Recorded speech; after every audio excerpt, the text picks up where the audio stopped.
Hello. I'm here today with Phill Miller, the CEO of the newly named and newly emboldened, enlarged Skillwell. We've got a lot to talk about today, including both of those topics, which I'm super excited about, Phil. And it's been fun to get to know more of your team throughout this process. But before we do that, can you just tell us a little bit more about who you are and how you ended up as CEO of Skillwell? Yeah, I mean, who I am, Phill Miller, CEO of Skillwell, but I've been in EdTech for over 20 years, really in a career largely defined around the learning management system. So I joined a company called Angel Learning a long, long time ago. We sold that to Blackboard in 2009. I immediately quit, went and joined another LMS company. We sold that to Blackboard 18 months later. That time they wouldn't let me leave. In fact, they moved me and my family to London to launch an international business. While in London, my wife gave birth to triplets, which now Whoa. my 12-year-old son and a 10-year-old threesome of triplets kind of define everything that's not ed tech in my I life. bet. Yeah. And so yeah, the world is not made for families of six, where four of them are all tightly grouped in age. So, um, how I ended up at Skillwell, I uh, was looking for my next role in ed tech, and one of the things that really matters to me a lot is having investors that align with the way that you see the world. And I got to know the business that at the time was called ETU through a growth investment fund. It's actually called a search fund called Pacific Lake. And we just really clicked. We looked at a couple of opportunities together to invest in ed tech, and this was the one that made sense. So I spent the last 7, 8, 9 months, whatever it is now, 9 months, both building the team, but also understanding this part of the market. I mean, I'd really been in the LMS kind of back end software part of the market for most of my career. And while knew of things like simulations and adaptive learning and stuff, uh, I really, I spent quite a bit of time getting up to speed on that stuff. So that's who I am and how I ended up in this interview with you, I guess, is where we actually ended up. So Yeah. That's super exciting. And I'll say I actually got to know ETU, gosh, 5 years ago, maybe longer, when Katie Laidlaw was yeah, looking at the business for her search fund. Of course, she's still involved in some capacity, and it's exchanged financial sponsor hands a little bit since her original takeover. But it really sort of kicked off this sort of bug in the back of my brain of like, is there something going on in simulations? Is there some new thing that's emerging? I feel like gamification and adaptive learning have been concepts in education for as long as I've been in the industry, yeah. and I think probably even longer.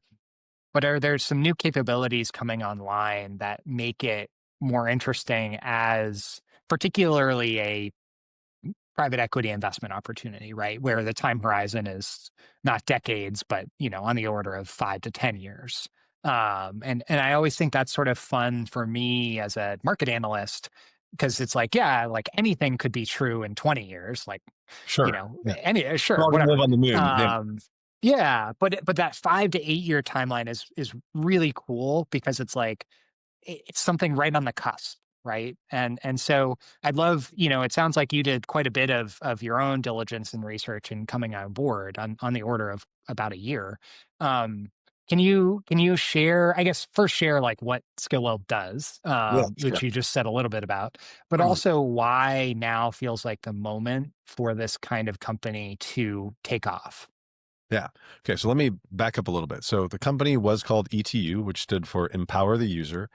And it came out of Trinity College, Dublin, where some researchers did a lot of research into how effective, to your point, simulation based learning can be.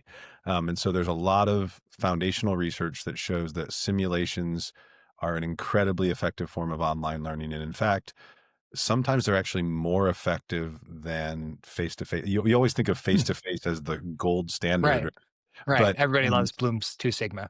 yeah, but the idea of like things like psychological safety, like if you think about role playing, like if you wanted to do some learning through role playing, well, if you're role playing with your boss or with your professor, are you really going to role play the way you normally would role play, or Yeah. are you playing a part as opposed to being yourself? And so there's a lot of research that shows that simulation is at the very high end of where learning happens, and there are times where Hmm. it's actually equivalent or better than face-to-face learning because of I can repeat it multiple times. I feel safe in what I'm doing. So I got kind of excited about that, especially because underneath the simulation itself, ETU had built a platform for building simulations and building good simulations. Now, there are a lot of bad simulations out there as well. We've all done employee onboarding or taken some courses that are really bad, but ETU, did high-end simulations. They had a platform for building it, which meant that you could really turn this into a SaaS business with repeatable revenues. That's good both as a company, but it's also good for clients because it means that your simulations are going to create data in a consistent way where you can see trends and how your students or employees are performing. So there were a lot of things to like about it. Now, the one thing I didn't like about it was the name, ETU. The number of times early on people said, "Oh, you work for Etu or E2 or E2 or Etu Brute," like they just And choose a little it, it, unfortunate. it it kind of became for me it almost became a joke, and so we decided that we were going to rebrand the company, and we did a lot of work, and actually an internal person, Yelena, on our team came up with Skillwell. We really liked it because at the end of the day, in the simulations that we create, each decision point ties to a specific skill or competency, and it just really fits nicely with what we wanted to do. So I got excited about it. It's been a really fun 8 or 9 months. Interestingly enough, part of the reason I took the job, I just did a post on LinkedIn about this. I Pacific Lake, our financial sponsor, is in Boston, and I flew out to Boston to meet with them about this opportunity. And of course, the company is headquartered in Dublin, Ireland. And I was like, I don't know if this is going to work. And I landed back at the Indianapolis airport, and there's a big sign in the common area that says Aer Lingus announces direct flights Indy to London The starting May. sign. And I'm like, okay, I was most of the way there, but that kind of pushed me over the edge. So I've both fortunately and unfortunately made 11 trips to Dublin this year already, and which I love. But people are always, oh, you get to go to Dublin. I'm like, yeah, I go to my hotel, I go to the office, A and I lot. and I sometimes stop for dinner along the way. But it's been really good. Now, to your point, a couple of trends that are kind of changing, like simulations, very powerful form of learning, but historically they've been incredibly complicated to build and deliver, for a lot of reasons, right? If you really want to do a good simulation, you historically had to hire actors and film crews and um, film every branch of a simulation that you could ever think of, and that meant that it really wasn't applicable for things that weren't super large scale. It meant that Fortune 500 companies that had L&D departments with instructional designers and film crews and actors on retainer could do simulations, but mid-market companies couldn't. And your big educational publishers might do simulations in their 100 level textbooks that they sell 500,000 Right. copies of, but they're not going to do it for the 400 level negotiating a lease deal in a law school, right? Like, so um, what's changed, I think two things that change that make this an ideal moment for now Skillwell. Um, One is the importance of soft skills. So, for a long time, I don't think this was a bad thing. There was this big push on everything from coding boot camps to just everything was all about can we teach people the technical skills? And Right. that's super important. Don't get me wrong, but but I think people have come to a realization over the last 4 or 5 years that actually the soft skills are harder to teach and maybe a lot more important in the long run for how students and employees perform. And simulations are really ideal for teaching soft skills. So that's number one. And then the second driver is with things like synthetic media and artificial intelligence, you're now the idea of having to hire a film crew and actors and record all this stuff just doesn't make sense anymore. I mean, we just released the new version of Skillwell Simulate at DevLearn a few weeks ago, and it now, with somebody that's a subject matter expert, not a lot of instructional design background, can build a really high quality simulation where the script is designed by AI, modified a little bit as needed, and then we send it off, and sometimes it takes 15, 20 minutes, but you generate all of the branching scenarios and the simulations at a very high level of fidelity. And that's just super exciting. So it means that this high-end form of learning is now more, we call it democratizing simulations, right? But that's really exciting. So yeah, that's been a really fun journey. And then I'm sure you'll want to talk about our recent announcement of the acquisition of Realizeit, which kind of is the next chapter in this too. So it's been it, these feel like you did the startup thing, and this, that these 9 months feel like they're dog years, right? Like every month is like 3 months, but it's fun too, right? And it's energizing when you're at this stage of a company. Yeah, I mean, I just remember from my startup life, it's like, you would go into the week with a plan, and by the end of the week, you'd have a totally different job, which wasn't necessarily a bad thing. It was just like you had to roll with the punches, Yeah. regardless. And I just to like play this back because I think it's really important.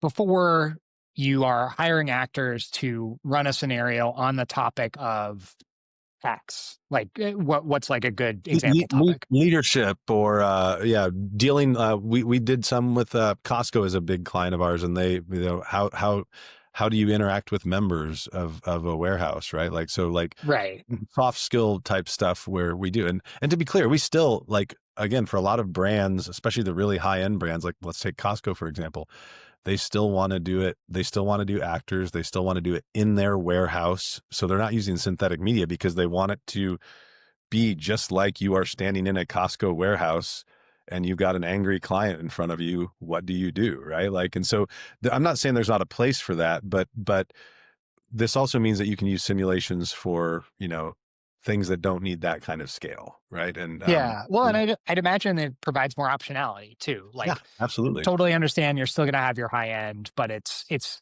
now, if a client says, "Oh shoot, we just had this event happen, at our store or at our headquarters or what have you. Can we just spin something up quickly to make sure Absolutely.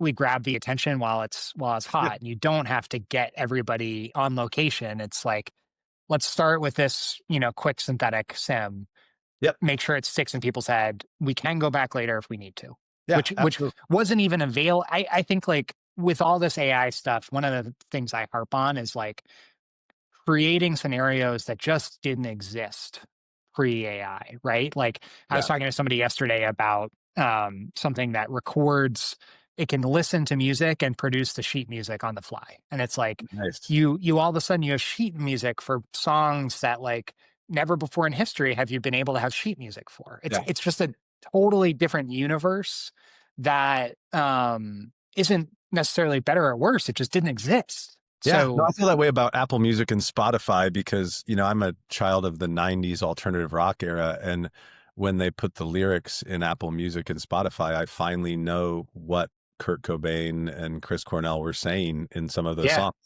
For yeah. 20 years, I've been singing my own words to those songs, right? And now I actually know what the lyrics actually were. So it's kind of fun. But yeah, there are a lot of new scenarios. I actually think even for the high end, most of our clients historically have been Fortune 100, Fortune 500 companies because they had the budgets and the L&D teams and the need and the scale to do that. I think even in those scenarios, I think you're going to end up in a hybrid world where they say, man, for the stuff where we have to get it right, where using our terminology, using our people, using our brand is incredibly important. we will go for the actors on site, like, and we'll do the whole thing, and that will take a couple of months, and we'll go do that. Um, but then to your point, then there are gonna be a lot of scenarios where it's, hey, this department needs, training on this, or we've got this new product that we're launching, and it takes, we have, Merck is another client. We've got a new drug we're launching. Our sales reps need to learn how to talk about it, or universities that want to, do a quick simulation on negotiation. And again, like, that's when it's a simulation, it's something that you can repeat multiple times. So like, I, you know, I don't know, maybe I'm the only person that remembers that. You're the Scholastic, the what was it, weekly reader, and you could order books on it. Sure. I used to order the choose your own adventure books, right? Yeah. And the Yeah. reason I did is, you could read them like 6 times, and it would be 6 different stories, because you just change, it's a jump to page 76 or whatever. And I think, if you think about a business school that wanted to do simulations about negotiations, like, how cool would it be for a student to be able to go try 2 or 3 different paths and go down different branches of this? So, I think it's a really interesting moment for, I mean, I hope it's a breakout moment, because I want the company to be successful, but I think there are a lot of trends that are pointing in the right direction. So it's exciting. Yeah. I like to say that my formative strategy experience came from playing Civilization growing up, and all I its was a SimCity iterations. guy. I was a SimCity guy. So yeah, Yeah. same thing. Yeah. Same thesis. We should talk about the acquisition. I feel like I've sort of buried the lead here. Um, All right. so you acquired Realizeit as part of this coming together as Skillwell. First, what does Realizeit do? And then why buy it? What does this add to your repertoire as Skillwell that you didn't have before? Yeah. So Realize It is an adaptive learning platform, which can mean a lot of things. And honestly, in some circles might have a little bit of a bad connotation, but There are a uh, couple of bloggers who will immediately yeah, yeah.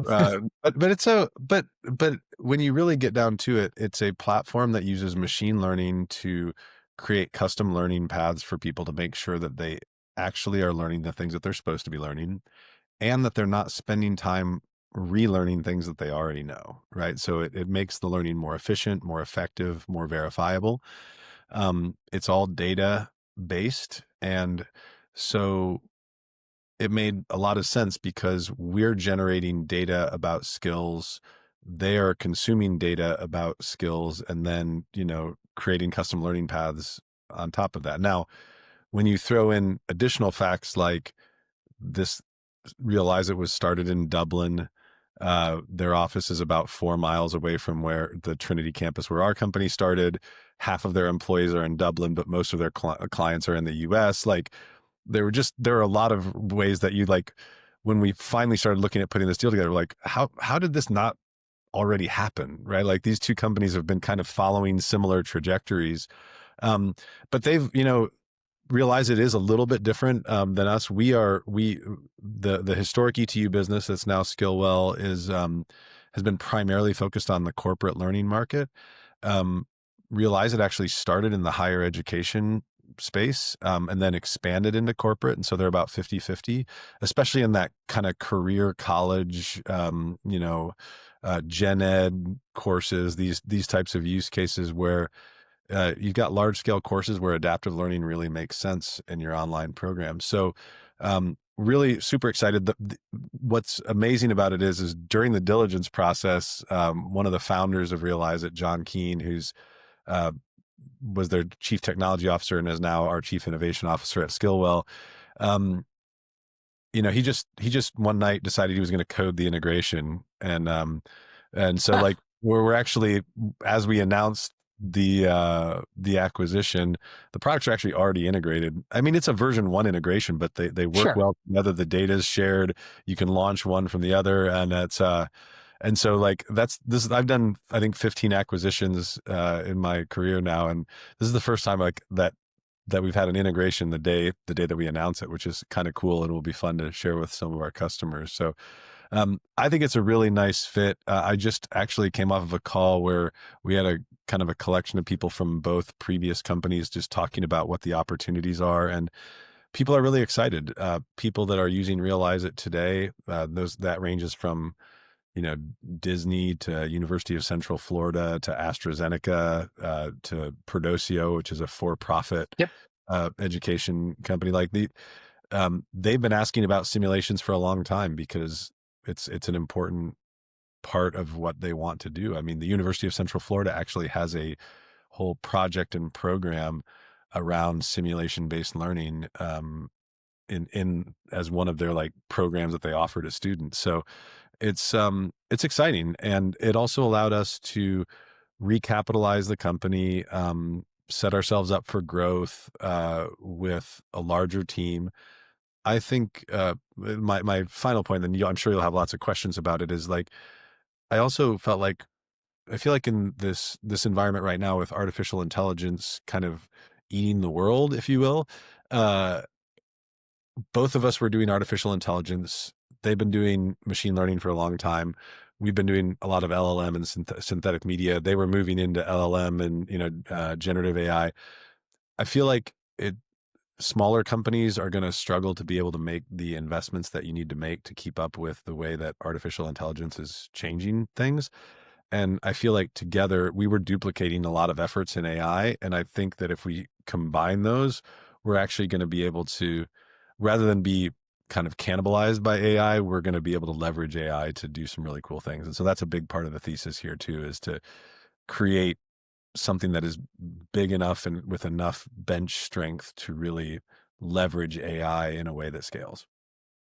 Yeah, that makes a ton of sense. And I think it feels like a positive early sign that the co-founder of the one of the companies merging is hands on a keyboard trying to get the integration right. I think you know that doesn't always I happen. was surprised, but also super excited, right? Like Yeah. he's like, just give me access to your APIs. I'm just gonna go build this thing. And then the next day he's like, hey, I'm gonna make a video of a demo of the integrated products. I'm like, okay, that's pretty cool. Like, of course I can't share it with anybody because we're in due diligence and under NDA, but I'm like super excited. And my wife's like, what's going on? Like, how well, like the company that we might buy, like our products are integrated.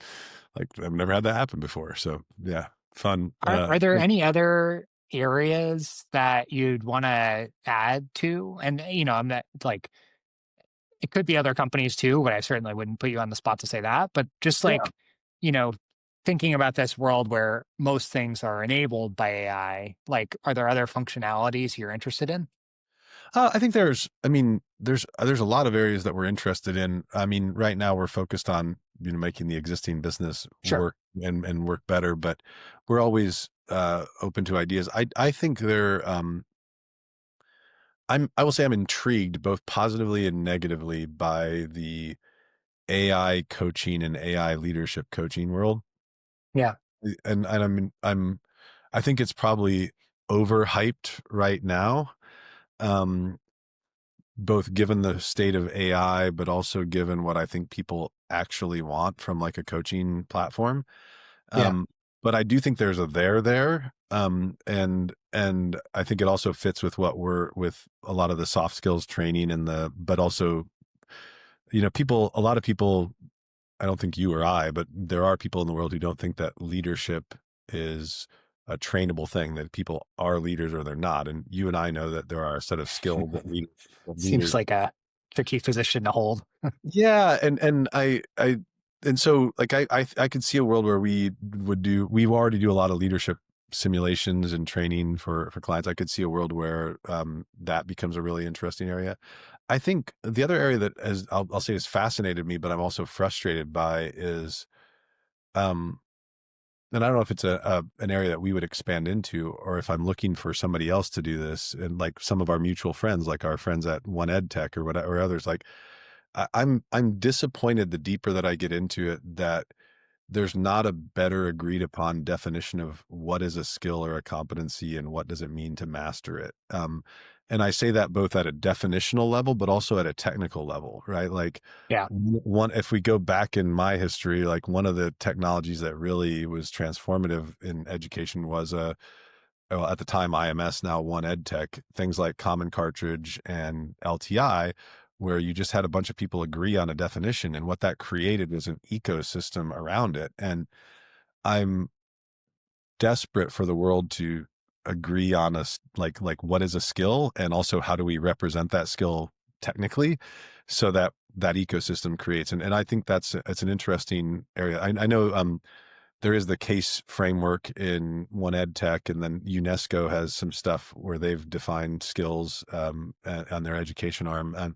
But it's an area that I've been playing with in the back of my head, and I've been calling some of our mutual friends saying, "Why don't you guys go do something there?" Because I think that's another area where if there was a clear definition of what a skill was, and maybe there's a few definitions for different types of skills, and but what mastery means, then I think a whole ecosystem could spin up around that. And I don't think that's good just for Skillwell. I think that's good for the ed tech community. And like Rising like tide you type thing.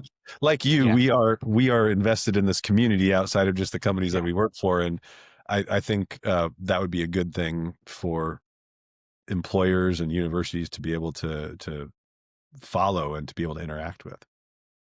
Yeah, I get sort of torn on this topic. My cheeky response is always my favorite XKCD cartoon about standards, where it's two guys talking to each other, and they're like, Yeah. there's so many different standards. We need like one standard that everybody like unifies everybody, and we can all agree on." And the other guy says, "Yeah, yeah, that's like a great idea." And then the resolution in the next slide is there are now or there's 13 different standards, and none of them are good. We need to make a one Or unified standard, 14. and the Yeah, yeah. result is there's now 14 standards. Yeah, exactly. um but and I think that that really does say something about defining how, like, you have to get pretty granular, I think, to define like what a good leader is. And there are days where I'm a better leader than other days. That's true. Like, um it's sort of like a test rating, right? Of it goes up and down, based on how much sleep I got and what my toddler was doing for breakfast. And Yeah. um but it does feel like the right direction to head in. And that is where having this back catalog of both real life scenarios that start to get tracked, and having your like sort of personal Pikachu behind you, my granola recorder, um, cataloging what I'm up to and who I'm talking to, and also simulations that can be both formative and summative.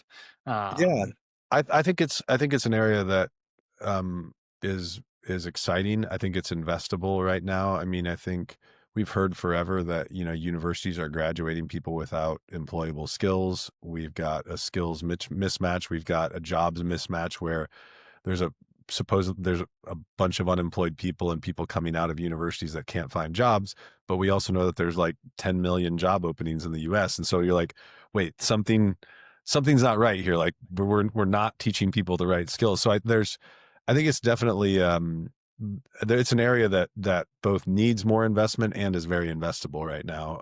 And that's why we're excited about it. It's been yeah, it's been really good. So on that thesis, we were able to, raise some growth capital, do this acquisition, this merger with Realizeit, and also kind of rebrand and launch Skillwell, which honestly, the company was reinventing itself anyway. And then you throw in Realizeit. I really would say that, and this is nothing against the history, like the people that got ETU to where it is today, I have nothing but extreme respect for, and some of them are still on the team. Same thing for Realize It, but I really think this is the beginning of something new and different, right? Yes, the products will still be there and work as they had, but we're really kind of one of the reasons we did the rebrand along with the acquisition was we wanted to kind of signify this is kind of the like we're ready for the next chapter of these businesses. And I think that's important for us culturally to internally to make sure that we set the right tone for our team of like we're going to go into the next generation and we're going to be a different company. And if you look back 12 or 18 months from now, you probably won't even recognize the company that we were. yeah, I love that. And I firmly buy into the thesis that, what previously might have been standalone, like content creation, skills evaluation, and sort of assessment, even, which I know where assessment is maybe a little bit further afield than, No, no, it's um, I mean, Realize it has a full assessment engine, yeah. built into it. So yeah, we're there. So, historically, and Pearson still has two separate divisions for Yeah, content and for assessment. And I yeah. think that is really indicative of where things were. And this isn't a jab at Pearson so much as it is like you know, trying to see how these start to work in a more deeply integrated way feels really appropriate for the moment we're in, where you can generate content faster than ever and you Yeah. can evaluate it faster than ever. You don't like you humans are still in the loop, but you can do this evaluation on a more consistent basis. So, We're in the loop. um, We're in the loop for now. You know, humans are in the loop for now, right? Yeah, it's yeah. yeah, it's good. Well, the moral of the story is I think it's a really cool thesis. I'm grateful that y'all sort of brought me in the tent to see the organizations coming together, and I'm excited that we're able to share this with the public. And I'm excited to follow along over the next 12 to 18 months. I'd love to do a check-in then to see sort of what came true and what's still sort of open book.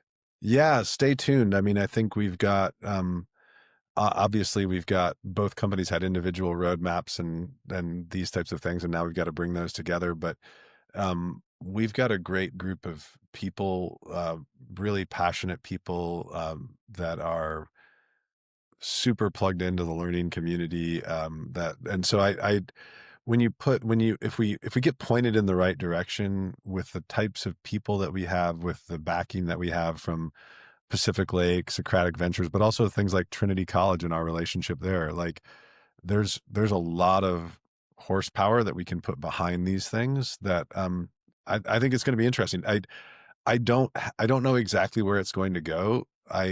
But I know that we're putting the right people and the right tools in place to get to that next chapter, which is really fun. It's a we're at the building phase, right? And my final thing, I one of the things that's frustrated me as a dad, and you have a toddler, so you're probably going to go through this now, is Legos. And I don't say that because I don't love Legos. I absolutely love Legos. But what frustrates me about Legos now is like Legos now are like it's all a kit with a book and or you do the little app and you Too build it. instructive.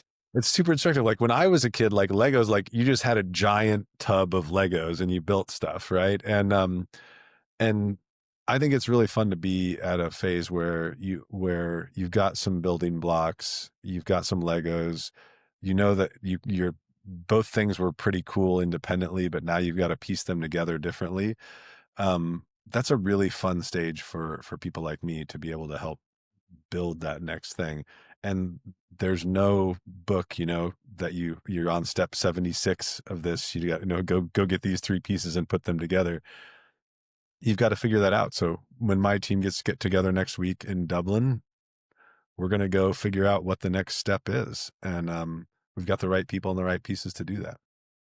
I love that. And I do think, being able to do that higher order thinking about, what do we build is great. Like the fact that yes, you will still have some film crews, et cetera, but the fact that you can have these sort of open-ended simulations and you can reach both the very top performers and the very bottom performers with Yeah. something that's more personalized is really cool and something I would have yearned for as a learner. So I will say when we rolled it out at DevLearn, I was shocked at how many people, like, you showed them a demo of the platform and how easy it was to build a simulation, and they were just like almost awestruck's not the right word. That sounds like too, like they were just like, oh, this is impressive. Like I wish we did simulations and now maybe we can, right? And yeah, that felt really good. So awesome. kudos to the team, because that idea was there before I got here. I just made sure that we, had the capital and the people in place to actually go deliver on that. So Yeah. it's good. Phil, I've taken far too much of your time. Thank you. No, And it's been a pleasure. yeah, and I do hope we can do this again, as a checkpoint and Put it on the calendar, see man. hold Yeah, me accountable for doing what I said I'm going to do. So, yeah, get it on the calendar. We'll do it again. awesome. Well, thank you, and chat soon. All right. Sounds good.